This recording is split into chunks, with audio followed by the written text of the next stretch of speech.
Alors nous vous invitons maintenant à assister à la discussion entre Bérengère Cournut et Hélène Gaudy, intitulée En route pour l'aventure, et elle est modérée par Régis Penalva.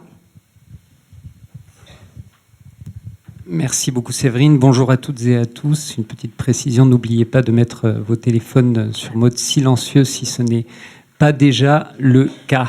Alors, En route pour l'aventure clame le titre de cette rencontre donnée à ce moment qui vous réunit toutes les deux. Hélène Gaudy tout de suite à ma gauche et Bérengère Cournut. Et en effet, d'aventure, il va être question en ce début d'après-midi grâce à vos deux livres dont je précise tout de suite qu'ils sont très différents l'un de l'autre.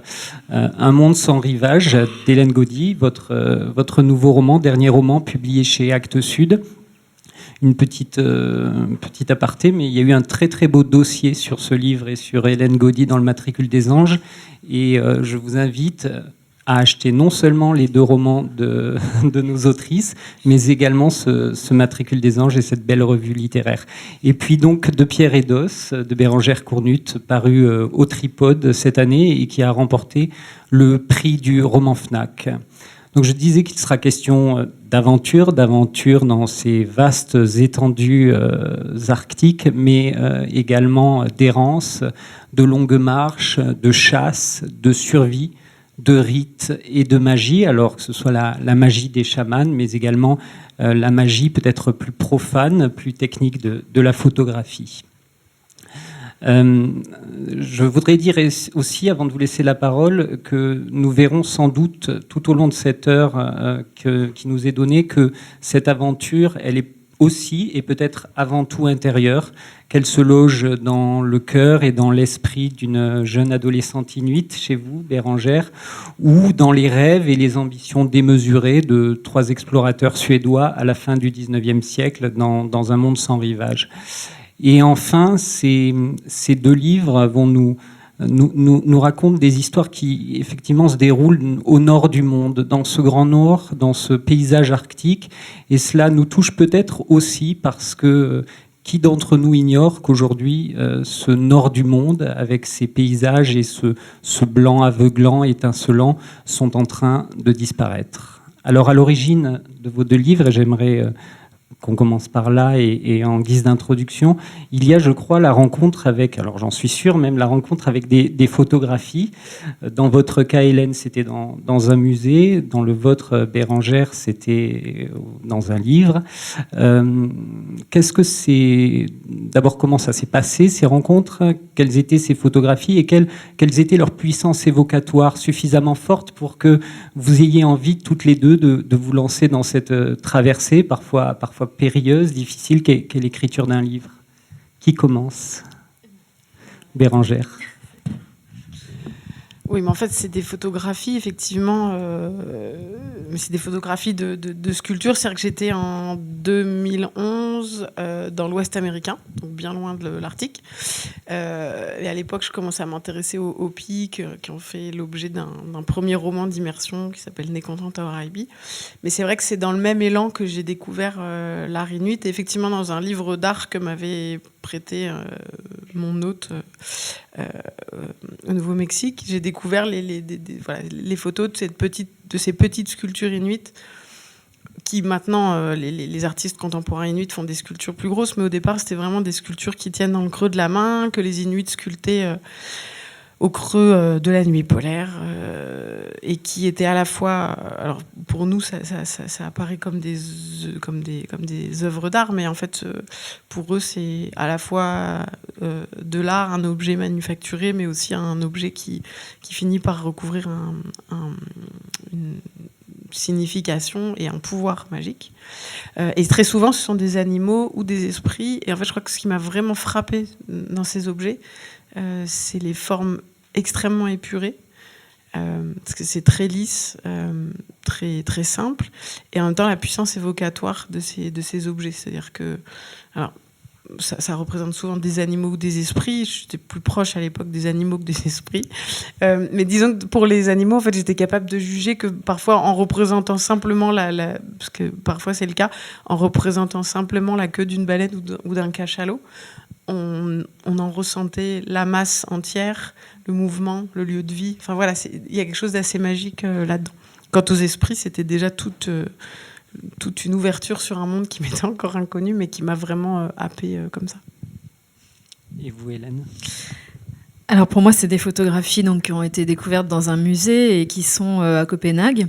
Enfin, je les ai découvertes à Copenhague, elles y sont plus aujourd'hui, qui représentaient en fait donc ces 3 explorateurs que vous évoquiez, qui ont quitté le nord du Spitzberg, donc le dernier archipel avant le pôle Nord, en 1897 en ballon, parce qu'ils avaient le projet de survoler le pôle Nord en ballon, et qui ont disparu d'abord pendant 30 ans, avant qu'on retrouve en fait leur corps, leur campement, et des rouleaux de négatifs qui du coup retraçaient en fait toute leur équipée et qui ont été développés par miracle dans les années 30. Je dis par miracle parce que c'était des négatifs extrêmement abîmés qui avaient passé donc ces 33 ans dans la glace. Et je dis tout ça pour situer, mais au moment où je les ai vus, je savais pas tout ça à l'instant où j'ai vu ces images. Et elles ont c'est des photos donc qui sont très abîmées, mais qui ont quand même une espèce de force spectrale pour le coup. On revient aux esprits, même si c'est pas des mêmes esprits qu'il s'agit, mais c'est vraiment des photos de revenants au sens propre, puisqu'ils reviennent 33 ans après par la photo. Dans leur matière, elles ont en fait déjà cette force-là. Donc même sans savoir tout ce que je viens de vous raconter, c'est des images qui m'ont tout de suite saisie, parce qu'on y voit vraiment des hommes en train de disparaître très concrètement sur l'image, puisqu'ils sont à moitié avalés sur certaines photos par la neige, par les traces de la glace qui ont mangé le négatif. Donc on les voit vraiment disparaître. Et il se trouve qu'en réalité, c'est des photos qu'ils ont prises au moment où ils étaient effectivement en train de disparaître. Voilà. Oui, d'ailleurs, dans un de vos livres précédents, Une île, une forteresse, vous dites de la photographie, je vous cite, qu'elle est toujours quelque part l'irruption d'un mort dans le monde des vivants. Alors, vous avez précisé que le récit commençait en 1897. Avant de revenir à la fin du 19e siècle, Bérengère, je me tourne vers vous parce que votre récit n'est pas situé. Il y a une forme d'au-delà de l'histoire ou d'un temps hors l'histoire. Comment vous est venue cette décision ? Est-ce que c'était vraiment une décision consciente de créer quelque chose d'un petit peu archétypal ? Non, j'allais dire c'est une manie. En fait, c'est-à-dire que tous mes livres se situent dans cette atemporalité-là. Et puis je crois que ça vient, moi, d'un goût personnel, j'allais dire presque de lectrice. C'est-à-dire que moi, j'aime bien, en tant que lectrice, être transportée dans une forme d'ailleurs, qui soit aussi bien spatiale que temporelle. Je pense que j'ai un lien. Alors, c'est pareil, c'est l'expérience et les années qui me font avoir cette analyse-là, parce que je ne l'avais pas au départ, mais je pense qu'en fait, ma façon d'écrire est proche du conte. Et donc, il y a une forme de recherche d'universalité que me garantit, j'allais dire en premier lieu, peut-être cette forme d'atemporalité. Et en ce qui concerne le sujet spécifique de ce roman, qui est l'Arctique et les Inuits, ça se justifie d'autant plus par le fait que c'est une société qui est quand même multimillénaire, et qui connaît des changements extrêmement violents aujourd'hui, mais j'allais dire aussi extrêmement récents. En fait, j'ai fait tout un travail documentaire qui a duré plusieurs années avant de me lancer dans l'écriture. Et en fait, l'Arctique dont je parle, qui est en partie fantasmé parce que c'est pas un lieu précis ni un temps précis, mais en fait, il était encore vivant, j'allais dire comme ça, dans certaines régions de l'Arctique jusque dans les années 50 ou 60, alors qu'il avait changé ailleurs, peut-être 200 ou 300 ans avant. Mais voilà, et en m'interrogeant sur cette forme d'atemporalité, parce que des fois on m'a dit, mais enfin l'Arctique c'est plus comme ça, mademoiselle. Et j'ai dit oui et non, je sais pas trop. Mais c'est surtout qu'en fait la vérité, la culture inuite telle qu'elle fascine encore aujourd'hui et telle qu'elle a fasciné depuis qu'on a été en contact avec elle, elle repose sur une culture millénaire. Et j'allais dire d'une certaine façon, la vérité qui est la leur, et je vois pas pourquoi ce serait plus celle d'aujourd'hui que celle qui a une durée de vie beaucoup plus longue et qui continue à constituer le socle de leur société encore aujourd'hui. Parce que c'est un peu la seule consolation que j'ai sur les changements qui ont lieu dans l'Arctique, c'est que depuis que le livre est sorti, j'ai la chance de rencontrer pas mal de gens qui vont dans l'Arctique régulièrement. Et autant les gens qui vont dans l'Arctique, qui sont allés une fois ou deux dans l'Arctique, sont assez effrayés, inquiets par ce qu'ils y voient, alors que les gens qui y vont régulièrement ont, eux, le sentiment que ce dont moi je parle dans le livre est encore, quelque part, le socle de la société qui vit aujourd'hui dans l'Arctique. C'est-à-dire que même s'il y a des changements visibles et des changements à l'œuvre assez dramatiques, rapides, etc., ce dont je parle, heureusement, n'a pas disparu en 50 ans, quoi. Cette culture-là, elle existe encore. Alors on va d'ailleurs préciser tout de suite, parce que j'imagine que certains d'entre vous n'ont pas lu encore votre livre, que ce dont on parle, c'est du parcours de survie d'une jeune femme, ensuite, uxuralique, qui elle aussi, à l'image de vos trois personnages auxquels nous allons revenir tout à l'heure, Hélène, est victime d'une catastrophe initiale, catastrophe qui n'est imaginable finalement, justement, que sous des climats et dans des terres aussi étranges que l'Arctique. Est-ce que vous pouvez nous dire qui est uxuralique, ce qui lui arrive au début, et d'où vient d'ailleurs cette idée de début de récit? Oui, effectivement, je révèle pas grand-chose, que ça se passe à la page 3 du roman, mais Uxuralic sort de l'igloo familial dans lequel elle dort avec sa famille, ses parents, son frère et sa sœur. Et au moment où elle sort de l'igloo, la banquise se fracture entre elle et l'igloo. Donc elle se retrouve séparée de sa famille très brutalement. Donc ça, j'allais dire, c'est réglé pour elle, la question.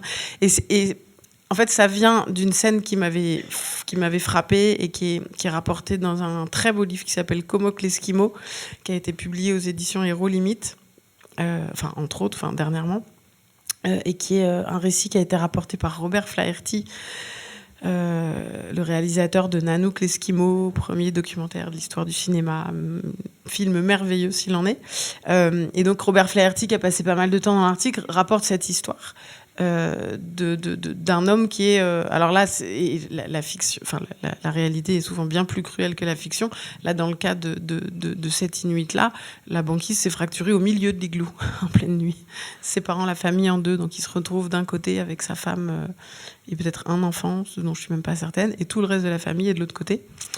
Et en fait, et puis c'est quelque chose qu'on retrouve aussi dans les récits d'exploration. Donc voilà. Donc au début, c'est quand même très saisissant. Et puis en fait, au fur et à mesure de la documentation, on s'aperçoit que c'est quelque chose de relativement courant dans l'Arctique, aussi dramatique que ça soit. Et pour moi, c'était le moyen le plus commode de régler la question de la famille tout de suite. Non, mais et de mettre surtout tout de suite mon personnage au contact du paysage, parce qu'en fait, c'était le cas dans tous mes livres précédents aussi, mais j'en avais peut-être pas autant conscience. Mais en travaillant sur le peuple Hopi et sur le peuple Inuit, je me suis aperçue de la place qu'avait toujours eu pour moi le paysage dans les livres.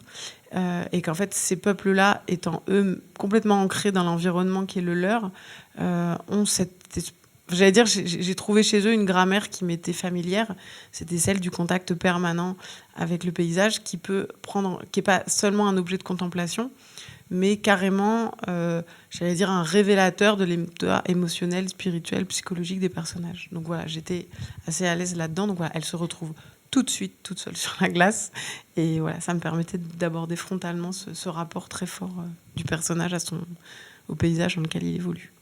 Alors, d'une certaine manière, Hélène, vos trois personnages incarnent également un monde qui est en train de disparaître ou disparu, une mentalité, une conception du monde qui est toujours active et dont nous sommes les héritiers, les petits-enfants, mais qui aujourd'hui est sans doute interrogé. Alors, ces trois hommes, on va les citer, Niels Strindberg, Salomon André, il y a Knut Frankel. Knut Frankel, voilà, Knut Frankel qui est fascinant d'ailleurs. Ces trois personnages, qui sont-ils? Sont des aventuriers suédois Suédois. Racontez-nous un petit peu leur histoire et pourquoi justement vous avez eu envie de leur consacrer ce livre. Oui, alors c'est des ingénieurs, c'est des scientifiques plutôt au départ, qui se retrouvent un peu aventuriers par la force des choses parce qu'ils ont ce projet-là, mais en fait ils ont vécu aucune aventure avant, à part André, le chef, qui est déjà venu une fois au Spitzberg, mais de manière quand même très très brève. Donc justement, c'est pas des hommes de terrain, quoi. Ils ont un fantasme, ils ont un rêve, et en fait, la réalité ne s'avère pas tout à fait conforme à leur fantasme. Et donc ils partent en ballon. J'ai raconté tout à l'heure qu'ils avaient disparu, et en fait on a appris, donc quand on a retrouvé leur corps et ses photographies et aussi leurs journaux, parce qu'on a retrouvé leurs journaux d'expédition où ils racontaient tous les jours, etc. On a découvert qu'en fait ils avaient erré sur la banquise. En fait, leur ballon est tombé au bout de 3 jours, assez près de son point de départ, et ils se sont retrouvés à devoir marcher pendant 3 mois. D'ailleurs, il leur arrive à peu près la même chose. Ils finissent par construire un igloo qui se casse en deux, dans leur cas. Enfin, ils se retrouvent aux prises avec ce paysage-là. Mais là où c'est intéressant aussi, je trouve, de confronter nos deux romans, c'est que c'est une conception complètement inverse du paysage, justement. Eux, c'est pas des gens qui vivent dans ce paysage, qui le comprennent, qui le connaissent. C'est au contraire des rêveurs, sans doute, mais aussi des gens qui ont envie de le posséder, ce paysage. Puisqu'au départ, ce qu'ils font, leur but, c'est quand même de survoler en ballon, de faire des photos aériennes pour cartographier la zone et donc pour posséder ce lieu-là, quoi, qui est encore une zone blanche. Et aussi pour que, justement, leur nation derrière eux, la Suède, la Norvège, qui à l'époque ne forment qu'une nation, soit la première nation à défricher les terres polaires. Donc il y a vraiment cette envie-là de possession. Sauf que ça ne fonctionne pas, il tombe du ciel et l'appareil qui devait leur servir à dominer, à survoler, il va leur servir à se prendre en photo eux-mêmes, en fait, dans leur errance.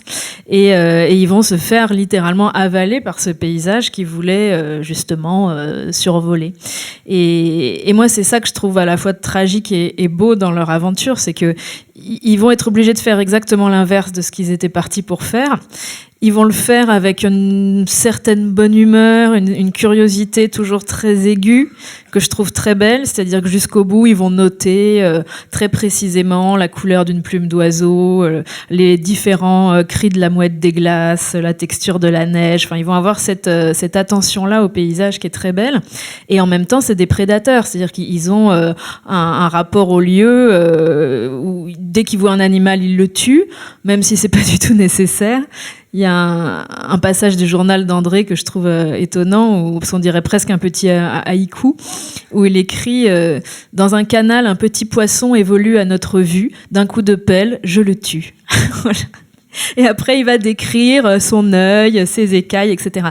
Donc, il y a cette espèce de mélange de curiosité très belle et parfois même assez poétique, et en même temps de prédation et d'indifférence aussi quand même envers ce lieu, et de méconnaissance totale, justement. Contrairement aux Inuits, eux, c'est des Occidentaux, enfin, c'est des Suédois, mais bon, ils sont quand même pas aussi au nord et qui ne connaissent rien au territoire sur lequel ils sont. Et ça va les amener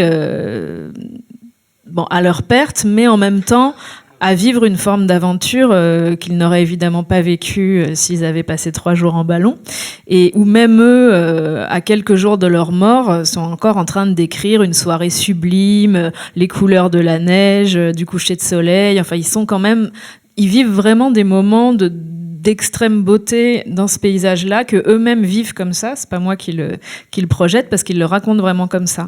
Et en même temps, ils vont en mourir et ils en meurent, mais dans ce corps à corps qui est quand même parfois très beau avec le paysage. Oui, c'est vrai, il y a des passages justement très beaux qui disent leur émerveillement, malgré des conditions qui sont extrêmement hostiles, et sans doute l'inquiétude, voire l'angoisse qui doit poindre en eux.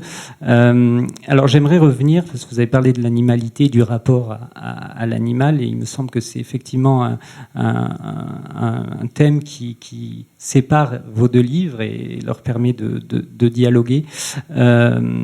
Chez les Inuits, et en particulier donc pour les personnages que vous mettez en scène, ils ont un rapport à l'animal qui est radicalement différent. Chez Hélène, on voit bien que les 3 aventuriers font pour le dire simplement, des cartons sur les ours, se régale à massacrer les ours. Et il y a un passage aussi d'ailleurs sur la taxidermie dans votre livre qui effectivement rend sensible cette conception qu'on considérera aujourd'hui, j'espère, très datée en tout cas ici, du rapport à l'animal. Vous, Bérengère? Chez les Inuits, on est dans une étrangeté complètement radicale, effectivement, par rapport à ce rapport à l'animal. Et je dois dire qu'en fait, par exemple, et c'est peut-être pas pour rien d'ailleurs que je suis allée vers le peuple inuit, puisque je vous l'ai dit déjà, les sculptures évoquaient déjà c'était leur façon d'évoquer le monde animal qui m'a fascinée. Et puis c'est vrai que j'avais un vieux fantasme personnellement comme écrivaine. C'était un jour, je me suis dit, j'aimerais vraiment imaginer un personnage animal, mais vraiment animal, pas un animal comme dans les contes qui parlent, etc. Mais vraiment essayer de me mettre dans la peau d'un animal. Et alors c'est pas pour ça que j'ai choisi le sujet des Inuits, mais disons qu'au début je me disais c'est peut-être l'occasion dans ce. Et en fait j'ai renoncé assez vite parce que ça aurait été totalement artificiel, parce qu'en fait l'animal est déjà présent à tous les niveaux de la vie, dans toutes les étapes de la vie inuite, que forcer la présence d'un personnage animal en le créant, j'allais dire littérairement, aurait presque été à contresens, parce qu'en fait l'animal est présent partout. Alors déjà par le simple fait qu'on fait tout. La dernière année de rédaction du roman, j'étais en résidence au Muséum d'histoire naturelle, plongée dans les archives de Paul-Émile Victor, qui a écrit 2 très beaux volumes ethnographiques qui s'appellent La civilisation du phoque, et où effectivement, sur la côte est du Groenland, jusque dans les années 30-40, on ne vivait que du phoque. On se chauffe avec le phoque, on s'habille avec le phoque, on mange le phoque, on coud avec les tendons du phoque. Enfin, vous faites absolument tout avec le phoque, plus que nous, même en France, avec le cochon.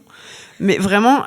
Mais je dis ça parce que c'est un peu vrai. Enfin, il y a ce rapport-là entier, avec des prières adressées à l'animal quand on le tue, avec une forme de proverbe, enfin c'est pas exprimé comme ça, mais chez les Inuits, où on dit que comme la transmission de la vie est un peu particulière chez les Inuits, puisque j'allais dire, l'identité d'une personne passe par son nom et donc passe d'un corps à l'autre, et on dit qu'à ce compte-là, le même chasseur chasse à l'infini le même phoque, puisque le même chasseur va lui transmettre son identité à un enfant après lui, et normalement s'il s'y prend bien quand il chasse un phoque et qu'il lui rend hommage de la façon qu'il faut, le phoque dans un autre corps de phoque se redonnera au même chasseur parce qu'il estime qu'il a été bien traité. Donc voilà, donc en fait, et l'animal est tout le temps là, et comme dans beaucoup de cultures amérindiennes qui sont un peu différentes des cultures inuites, mais voilà, qui sont quand même dans ce même élan, dans ce même rapport à l'animal, généralement, quasiment tous les mythes de ces cultures-là considèrent qu'on était un peuple animal nous-mêmes. C'est-à-dire qu'il y a toujours le temps d'avant où les hommes pouvaient parler avec les animaux. Les Inuits descendent eux-mêmes du chien ou de l'ours, selon les mythes. Donc en fait, il y a une identité très très forte entre l'homme et l'animal, et c'est même encore assez peu différencié. On s'habille avec une peau d'animal. Nanook, donc qui est un nom inuit un peu connu, ça signifie l'ours. L'ours est le seul mammifère, en tout cas dans ces contrées-là, qui se déplace debout sur ses pattes arrière. Il y a vraiment une identité très très forte en fait. Et en passant par ces cultures-là, je me suis aperçue qu'en fait ça existait aussi chez nous en fait, et qu'on a oublié ça. C'est pas si vieux. Enfin, je veux dire, il y a encore beaucoup de contes et légendes qu'on trouve des fois dans les maisons de la presse et tout ça. Et maintenant, moi, je les lis avec délectation. Mais en fait, on avait aussi dans notre imaginaire ce lien très fort avec le monde animal, ou les reliefs qui sont expliqués comme ça par des aventures communes entre l'homme et l'animal. Voilà. Après, ça n'empêche pas que les chasseurs, les Inuits sont un peuple de chasseurs, qu'ils passent leur vie les mains dans le sang et les viscères d'animaux, et que pour nous, c'est un peu particulier. Mais j'allais dire, c'est un rapport à l'animal qui est moins euphémisé que celui que nous, on a. Voilà. Donc très différent. Et en même temps, à force de réfléchir, je me suis dit qu'on part sans doute du même héritage, mais c'est juste que pour nous, il est plus lointain. Alors, vous avez dit que les Inuits étaient amenés à tout utiliser du phoque. Ils sont en général amenés à tout utiliser des ressources qu'ils ont sous la main. C'est une forme de culture de l'économie et du dénuement. C'est pas tout à fait le cas pour vos 3 pieds nickelés, puisque à un moment vous les qualifiez ainsi. Hélène, eux, ils sont plutôt dans la dépense. Ils s'embarrassent de colis fichés. C'est d'ailleurs assez touchant et émouvant et en même temps fascinant leur incapacité à se délaisser de leur possession. Oui, ils traînent avec eux pendant tout leur périple, donc il faut quand même imaginer ce que c'est que marcher sur la banquise pendant 3 mois, sachant que justement, comme Bérengère le disait, la banquise, c'est évidemment pas un paysage plat et encore moins un paysage stable, donc ça bouge aussi, donc, et puis il y a des reliefs, il y a de l'eau à traverser, et donc pendant tout ce temps-là, ils vont traîner chacun un traîneau plus un canot, donc à chaque fois, ils se relaient pour aller chercher le canot, tout en tirant leur traîneau, bref. Et dans ces canaux, ils ont rangé tout ce qu'ils avaient dans leur nacelle, notamment des choses pour être élégants à l'arrivée, donc notamment des cravates en soie, des nappes en dentelle. Bon, c'est assez rigolo dit comme ça, mais en fait, on le sait parce qu'on a eu évidemment l'inventaire de leurs possessions qu'on a retrouvé sur le campement, donc on sait précisément ce qu'ils ont emporté avec eux. C'est vraiment une espèce d'inventaire à la Prévert, quoi, avec tout un tas de choses complètement inutiles. Et ils vont amener des bouteilles de champagne aussi avec eux jusqu'à la fin, ce qui va leur permettre de festoyer quelques semaines avant leur mort. Mais c'est à la fois drôle et enfin, on peut voir plein de choses en fait là-dedans. On peut voir cette espèce de même élan qui poussait certains explorateurs en Afrique à dîner sur des nappes brodées, justement pour avoir cette espèce de civilisation qu'on lâche pas, en fait. Le fait de vouloir absolument garder avec soi les marques de ce qu'on est chez soi, en fait. Et puis, il y a aussi l'attachement à ce qu'on a laissé et qu'on emmène.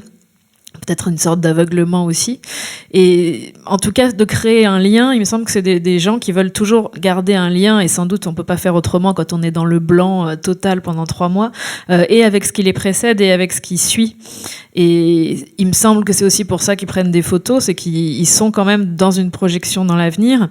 Ils ont quand même l'espoir qu'un jour, peut-être, quelqu'un trouve ces images et les développe et les regarde, ce qui est quand même assez inimaginable quand on sait qu'ils vont mourir finalement sur l'île qui est vraiment la plus au nord du monde, donc dans un endroit où personne n'est allé à ce moment-là. Bon, les négatifs sont dans la glace, le fait d'imaginer qu'un jour, peut-être, ils vont être trouvés, développés, montrer, enfin voilà, qu'aujourd'hui on puisse encore les voir, c'est quand même assez fou. Et on a l'impression, et ils l'écrivent aussi, que s'ils se donnent tous mal, c'est parce qu'ils sont tendus vers ce regard de l'avenir qui un jour peut-être va se poser sur leur image. Donc ça, c'est aussi, il me semble, ce qui nous les rend proches et ce qui tire un lien avec eux. C'est qu'on sent que quelque part ils ont besoin de nous, enfin ils ont besoin que quelqu'un les regarde. Même s'il y a aussi évidemment là-dedans un désir de postérité, de gloire, mais aussi sans doute une forme d'attachement plus vital et plus profond qui est qu'on ne peut pas continuer à espérer si on n'est pas quelque part accroché au passé, accroché à l'avenir. Donc ils se replacent en fait dans ce fil du temps à travers leurs affaires inutiles et à travers les images. Et ce qu'ils écrivent aussi, ce qu'ils arrêtent presque jamais d'écrire, à part vraiment quand il n'y a plus d'espoir, quoi. D'ailleurs, non seulement ils conservent... Pardon, Bérengère. Du coup, si je peux me permettre, parce que faut pas, pour pas être injuste avec les explorateurs qui seraient un peu futiles quand même, et puis les Inuits qui de l'autre côté seraient quand même beaucoup plus sages, etc. Il y a quand même dans le Knut Rasmussen, qui est donc inuit par sa mère et danois par son père, un grand explorateur de l'Arctique, dans un livre qui s'appelle Du Groenland au Pacifique, justement, il raconte que quand il sait qu'il arrive dans une zone où éventuellement il va croiser des nouveaux groupes d'Inuits, il met ses plus belles fourrures, parce que là encore, il n'a pas envie de rencontrer de nouveaux Inuits qu'il ne connaîtrait pas, en n'étant lui-même pas au mieux de son élégance toute inuite, puisque c'est des brodures plus ou moins, des broderies plus ou moins d'hermine et tout ça, et que chez les, en fait, j'allais dire, c'est assez humain et assez universel, et c'est aussi un peu ça que j'allais dire qui fait la beauté aussi de certaines volontés humaines, c'est que les Inuits eux aussi, finalement, par exemple, pour chasser le phoque, on aurait besoin juste d'un harpon bien pointu. Non, ils passent aussi beaucoup de temps à les façonner et à les faire beaux. Et j'allais dire, c'est peut-être un peu ce qu'il y a de sublime à la fois chez l'explorateur et c'est juste la force des Inuits, c'est juste qu'ils sont chez eux et donc plus habitués à leur environnement. Mais il y a aussi cette forme de recherche du sublime qui n'est pas forcément que de la futilité, c'est aussi la noblesse, j'allais dire, de toute entreprise humaine, avec ce qu'elle a aussi parfois d'angoissant, dans le sens où elle est forcément...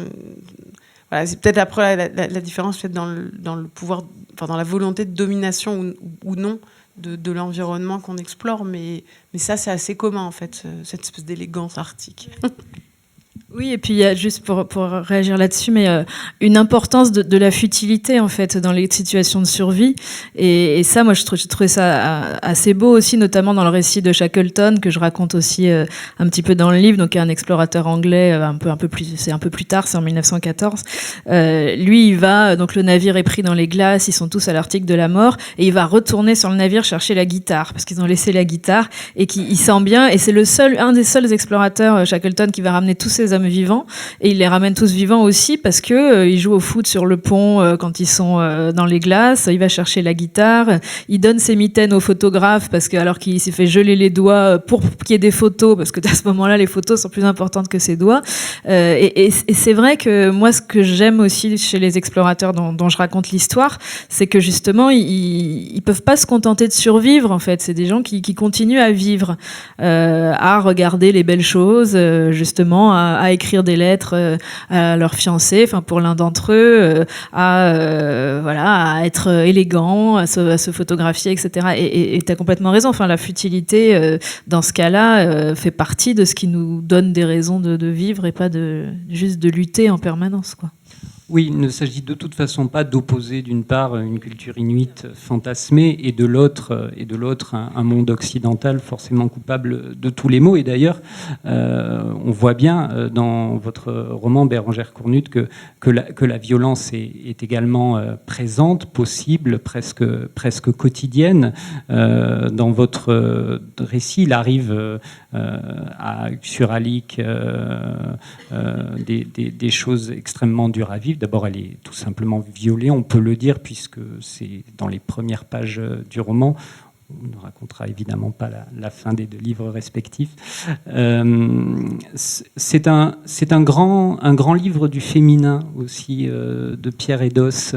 Il y a cette très belle triade de femmes, Sonic, Hila et Uxuralik. Est-ce que ça faisait partie du projet initial ou est-ce que ça s'est imposé? Le corps féminin est extrêmement présent à travers l'accouchement, par exemple.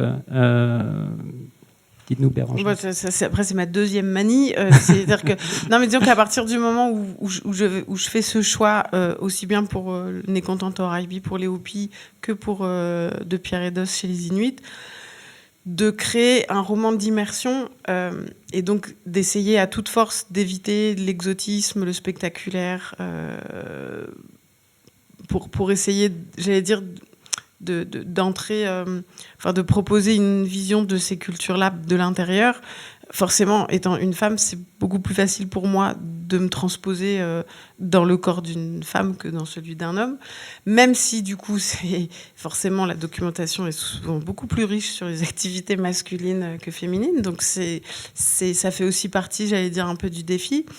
Et en plus, il se trouve que chez les Inuits, il m'est apparu en plus que donc c'est une société chamanique. Je mets pas ça tout de suite en avant dans le roman parce que pour nous c'est quelque chose d'assez lointain sur lequel on a un regard souvent circonspect, on va dire. Et donc, alors que chez eux, en fait, c'est une relation. Donc, en fait, moi-même, je me dis, mais qu'est-ce que c'est un chaman ? En fait, le chaman, c'est l'individu qui, dans un groupe, va faire le lien entre le monde des vivants, le monde des morts, le monde des esprits.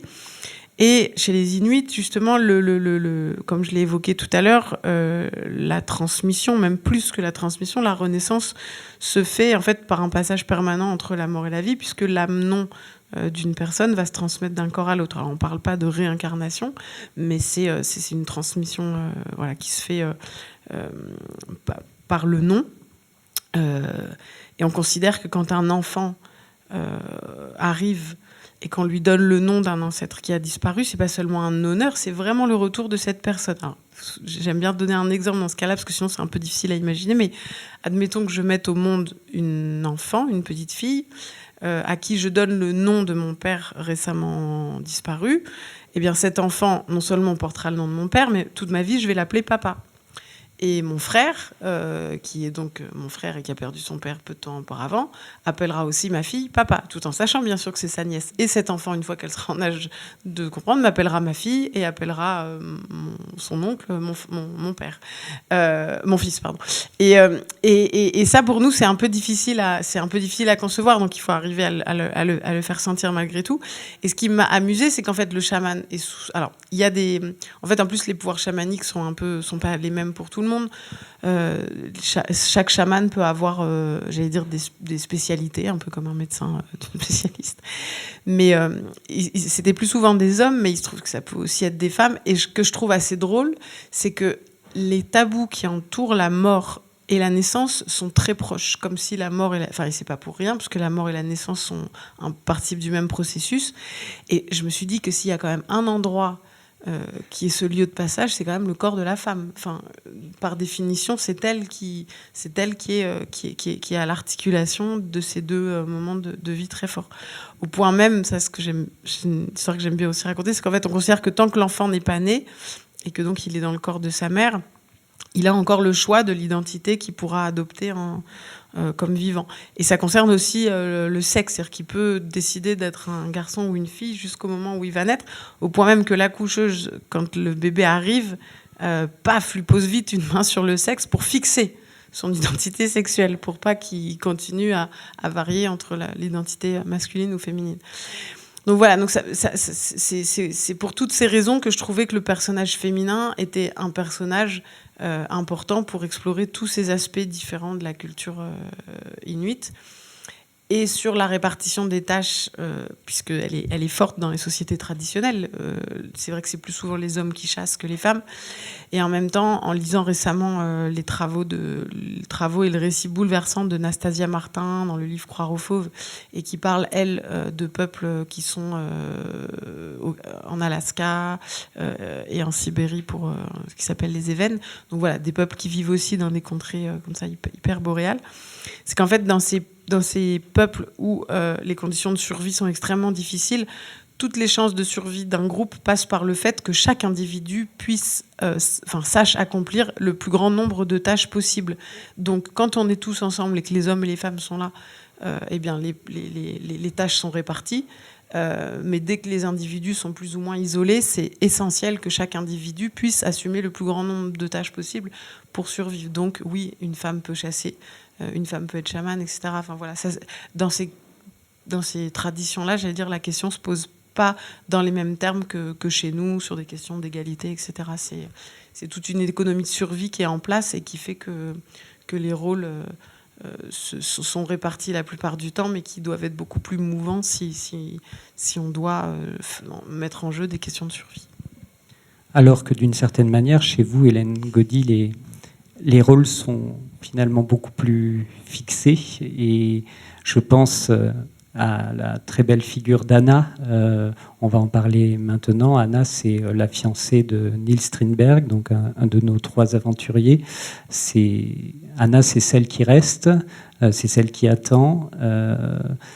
c'est également celle qui va apprendre près de 30 ans après, c'est ça, ce qui est arrivé en fait à son éternel fiancé. Et en même temps, c'est un personnage assez admirable, fascinant, pas du tout effacé. D'abord, qu'est-ce qui nous reste d'Anna Charlier? Comment vous avez travaillé ce personnage auquel vous donnez un très très beau rôle dans toute la première moitié de votre livre? Ça a été compliqué de travailler ce personnage pour moi parce que c'est vrai que c'est une société, pour le coup, la Suède de la fin du 19e, enfin la Suède comme le reste de l'Europe d'ailleurs, hein, mais qui est une société extrêmement genrée. Enfin, il y a vraiment une répartition des genres extrêmement stricte. Et moi, ce que j'avais lu sur Anna au départ, en me renseignant, en faisant des recherches sur cette histoire, c'était toujours un personnage de veuve éplorée. Enfin, c'est quand même, voilà, les hommes partent à l'aventure et la femme reste. Et bon, la réalité est ce qu'elle est. Et pour moi, la question, c'était plutôt comment traiter cette question-là et ces personnages-là, en essayant de ne pas en faire des archétypes aussi, même si ça a été beaucoup fait, et en cherchant aussi ce que ça pouvait être que d'attendre pendant 30 ans, par quelle étape on passe, à quoi ça ressemble finalement cette attente-là. C'est une sorte de traversée d'une sorte de banquise aussi, même si c'est pas la même. Et de chercher ce que ça disait aussi de cette société-là, et qui est, comme vous disiez tout à l'heure, mais l'ancêtre de la nôtre aussi. Enfin, on en discutait tout à l'heure par rapport aux animaux, en se disant c'est daté, c'est vrai, c'est daté, mais finalement on est quand même dans ce schéma-là, quelque part poussé à l'extrême dans certains domaines, notamment celui des animaux. Je pense qu'on traite absolument pas mieux les animaux aujourd'hui qu'en 1897, c'est même plutôt bien pire. Donc, enfin, tout ça sans porter de jugement ou quoi, mais juste pour voir que ce qu'on vit aujourd'hui, même si on commence à percevoir les limites d'un certain rapport au monde aujourd'hui, c'est quand même la continuation de ce moment-là. Et ce que ça raconte, ça, c'est pas anodin non plus. Je parlais de Shackleton tout à l'heure, donc cet explorateur anglais qui est parti dans les glaces en 1914. Au début, on leur a proposé au début, ils voulaient faire la guerre. On leur a dit non, vous serez plus utile dans la conquête des glaces. Donc, ce qui prouve bien que c'est quand même vraiment le même mouvement. Donc, ils sont allés, ils ont fait leur expédition, ils ont failli mourir 50 fois. Ils sont revenus miraculeusement tous vivants et ils sont allés mourir dans les tranchées pour la plupart juste à la fin de la Première Guerre mondiale. Donc tout ça pour raconter que la question de l'exploration, même si elle me fait rêver, même si le livre c'est aussi retrouver cette espèce d'élan que je trouve très beau de découverte du monde, c'est aussi ça, c'est aussi une forme de guerre. Et comme dans toutes les guerres, en tout cas jusqu'à les femmes très souvent sont à leur place et les hommes à la leur, et il fallait arriver à raconter ça arriver à raconter ça sans l'éluder et en même temps en trouvant une épaisseur aussi dans chacun des personnages. Et il se trouve que ce personnage d'Anna, c'est quand même un personnage étonnant parce que, bon, c'est vrai, elle attend, mais elle va vivre quand même, donc elle va quand même se remarier assez vite, elle va partir aux États-Unis, elle va devenir musicienne, donc elle a une vie qui est quand même assez riche, et on pourrait avoir l'impression qu'elle fait sa vie.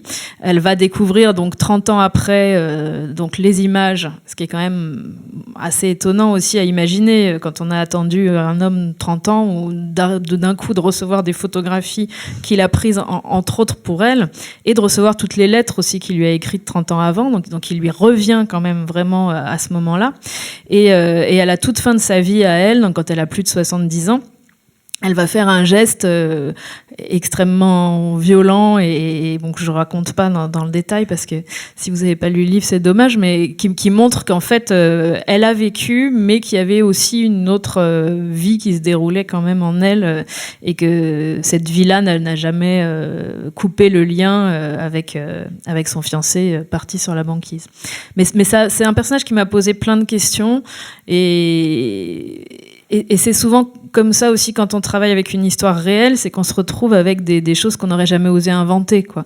Le geste final d'Anna, moi quand j'ai lu ça au début, je me suis dit mais c'est trop romantique, c'est trop pathos, c'est trop ça la met dans un carcan. Moi j'ai pas envie d'un personnage qui soit dans un carcan, donc comment je fais pour raconter quelque chose de réel, mais en même temps en la sortant aussi un petit peu de toutes ces cases, en fait. Quand on lit des biographies de personnages plus ou moins célèbres, célèbres, on se rend compte que chacun des événements est là pour dire quelque chose, pour définir un personnage. Les événements qu'on va choisir dans la vie de quelqu'un, ça va toujours dans un sens qui raconte ce qu'on veut raconter. Je sais pas si je suis très claire, mais quand quelqu'un est très héroïque, par exemple, on va dire, comme Nansen, un autre explorateur, on dit de lui, à 3 ans et demi, il était déjà champion de ski de fond, il était extrêmement généreux, enfin, tout est mis en scène pour qu'il soit le héros qu'il a été au final.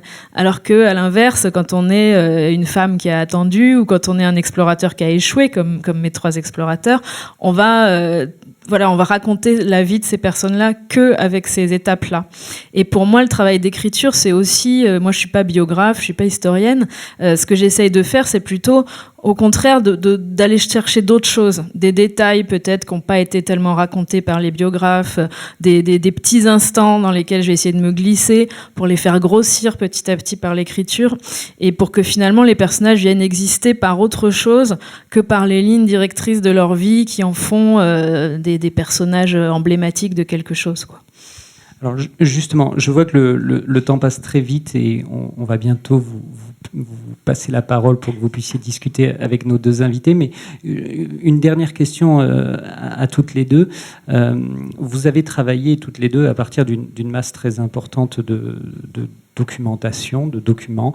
Dans votre cas, Bérengère, effectivement, vous avez fait aussi une résidence au Muséum national d'histoire naturelle. Vous avez travaillé sur des fonds d'archives. Comment on fait avec une telle masse de données, de documents, où se situe encore la liberté romanesque? Comment on se l'octroie? Comment aussi on se pose la question quand on est une romancière française au début du XXIe siècle de la possible appropriation culturelle, ou est-ce qu'on se met une limite? Comment ça travaille? La dernière question que vous évoquez, moi, celle de l'appropriation culturelle, elle me hante, parce que j'ai pas mal d'amis en plus en Amérique du Nord, donc en fait, l'appropriation culturelle, c'est quelque chose qu'on connaît pas forcément toujours en France, mais c'est la revendication des peuples autochtones du fait que les Blancs cessent en gros de s'approprier leurs histoires, leurs symboles, leurs motifs, tout ce qu'on veut, qui me paraît être un débat assez légitime, et en même temps qui pose aussi le problème des limites de la littérature. C'est-à-dire que si on pousse la logique jusqu'au bout, je ne pourrais écrire que des livres parlant de femmes de 40 ans vivant en Franche-Comté, et j'aspire un peu à autre chose. Enfin, je veux dire, c'est ça, si on pousse la limite jusqu'au bout, moi qui voulais écrire des personnages d'animaux et tout ça, c'est mal barré. Donc voilà, il faut garder cette liberté d'écriture. C'est ce qui a fait aussi que j'ai décidé de ne pas aller dans l'Arctique, puisque de toute façon, je suis pas comme Hélène, c'est-à-dire que non, Hélène n'est pas historienne, moi je suis pas ethnologue ni ethnographe, donc et j'allais dire, il faut que c'est une forme de liberté aussi pour l'écriture. Donc et en même temps, je suis aussi une personne humaine qui a une morale. Et donc, si j'étais allée dans l'Arctique, je pense que ce que j'aurais vu, les personnes avec qui j'aurais été en contact auraient fait que je me serais peut-être sentie une autre mission, un autre rôle que celui que je me suis octroyé là. Et quant à la masse documentaire, je pense que ma chance, ça a justement été de ne pas arriver trop vite au Muséum national d'histoire naturelle, puisque le fonds Polaire Jean Mallory compte 30 000 ouvrages, que le fonds d'archives Paul-Émile Victor, c'est 142 cartons. Donc en fait, je pense que j'aurais été écrasée par cette masse d'informations. Et il se trouve qu'en fait, c'est vraiment... ça s'est vraiment fait petit à petit. En plus, moi, je viens d'une famille d'édition. Enfin, j'étais publiée au départ aux éditions Attila, on était obsédés par l'idée du méconnu, du mort, oublié, etc. Donc en fait, moi, je commence toujours mes recherches par voilà, j'ai pas lu Mallory, j'ai pas lu Paul-Émile Victor, j'ai commencé par des fonds de bibliothèque, des fonds de librairie d'occasion, justement pour essayer, un peu comme un explorateur, une exploratrice, c'est effectivement pour aller voir, en fait, c'est-à-dire que si c'est pour écrire la même chose que ce que tout le monde a lu chez Mallory, ça n'avait pas, pour moi, pas d'intérêt. Donc il fallait, dans la documentation, il faut aussi se faire un chemin à soi. Moi, je sais qu'au début, par exemple, je prends pas de notes, c'est plutôt une forme d'immersion, quoi. J'essaye de me laisser traverser par les choses. Je prends des notes uniquement pour les choses qui vont contre mon intuition. Et c'est là que du coup se met en place une espèce de démarche plus ou moins parallèle qui est presque scientifique, où je considère que si j'écris sur un peuple existant, je veux pas non plus raconter n'importe quoi. Donc quand ça va contre l'intuition, là je prends des notes et tout ça. Mais sinon je procède par immersion, par frottement, voilà.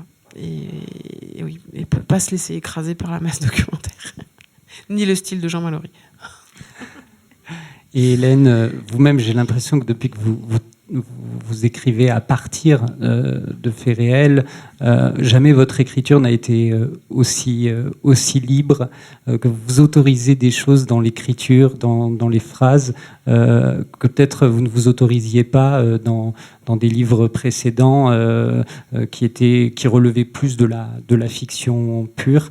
Voilà, même question. Ouais, les mots de frottement et d'immersion, je m'y reconnais tout à fait. Non, je pense qu'effectivement, quand on vient pas des sciences humaines ou quand on n'a pas de méthode en fait pour aborder le document, c'est vrai que ça donne une liberté, ça donne aussi plein de questions, de doutes, de tâtonnements. Mais on finit par se créer sa propre méthode. Enfin, on est obligé, mais c'est une méthode mouvante qui change tout le temps. Et pour moi, le document, il me sert avant tout à chercher un point d'accroche en fait pour arriver à donner de la chair aux choses. Donc c'est vrai que des documents, on en a énormément. Donc il y a un premier débroussaillage quand même aussi pour savoir un petit peu de quoi on parle. Mais ensuite, moi, ce que j'essaye de faire, c'est plutôt de trouver quelques documents, quelques photos, quelques faits minuscules comme ce que j'évoquais tout à l'heure, qui permettent vraiment de rentrer dedans et puis d'essayer de les déployer. Et c'est là que la liberté de l'écriture, elle arrive aussi, parce que quand on raconte un fait minuscule de la vie de quelqu'un, on a évidemment beaucoup plus de liberté pour s'y glisser. Et puis surtout, on peut aussi faire avec notre vocabulaire de sensations, d'émotions, et aller chercher ce qui nous rassemble, en fait, enfin, ce qui nous rapproche, ce qu'on peut avoir en commun avec ces personnages-là.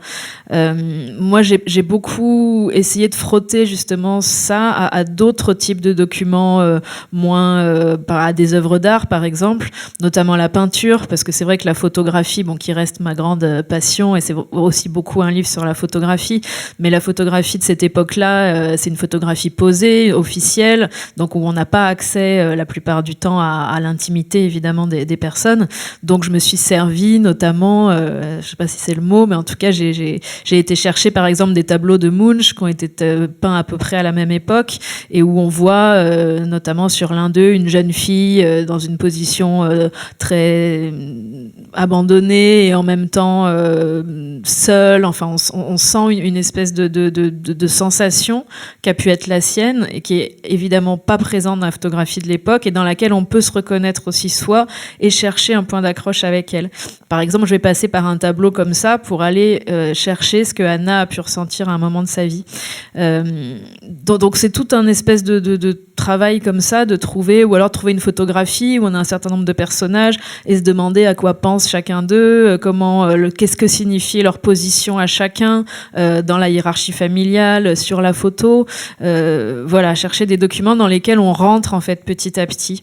Et au début, ça peut être juste une description, puis quand on se relit, on va se dire mais tiens, là il y a une phrase qui appelle autre chose, et on va rentrer dedans et on va faire grossir petit à petit les choses. Et moi, j'ai tendance parfois à enlever des événements, finalement, pour qu'il reste vraiment que enfin, en tout cas, le plus possible, les moments vécus, les moments sentis, et que ce soit pas une succession de faits, et que ce soit plutôt des espèces d'images qui vont naître aussi dans l'esprit du lecteur. Enfin, c'est l'idée, en tout cas. Merci. Alors, vous avez désormais la parole, mesdames, messieurs. Est-ce qu'il y a un micro prévu ? Non, c'est le mien. Est-ce qu'il y a des questions ou des interventions, des remarques ? Est-ce qu'il y a des courageux, surtout ? S'il n'y en a pas... Ah, vous avez parlé de Nanook, l'Esquimau, qui veut dire ours. Et je n'ai pas retenu le prénom de votre héroïne, mais il me paraît très beau, et je voulais savoir si son nom avait une signification. Oui, mais si, justement. Elle s'appelle Uxoralik. Et effectivement, Uxoralik, c'est pas un hasard. En fait, c'est en Inuktitut, que je ne parle pas, mais j'ai consulté des glossaires, la langue des Inuits. Littéralement, ça veut dire animal blanc. Mais ce qui est drôle, c'est que ça désigne aussi bien l'ours polaire que l'hermine. Et donc, du coup, mon personnage a cette double... de même qu'elle a une double identité, j'allais dire masculine et féminine, du fait que quand elle se retrouve seule, elle doit assumer aussi un rôle de chasse, etc. Et l'Hermine, qui est plus connue pour son agilité, etc. Donc elle a cette double... Et si vous allez un peu plus loin, en fait, mon prénom, c'est Bérengère, et qui est un prénom d'origine germanique, et en fait, Ber, c'est l'ours. Ouais. Okay.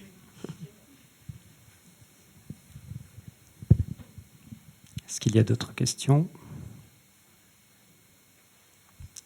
Moi, j'ai une question, Bérengère, sur les chants, parce qu'on n'en a pas parlé, et c'est un des aspects extrêmement intéressants et beaux de votre livre. Vous avez introduit au fil du récit, scandant le récit, toute une série de chants, des chants qui occupent dans la culture inuite une place fondamentale.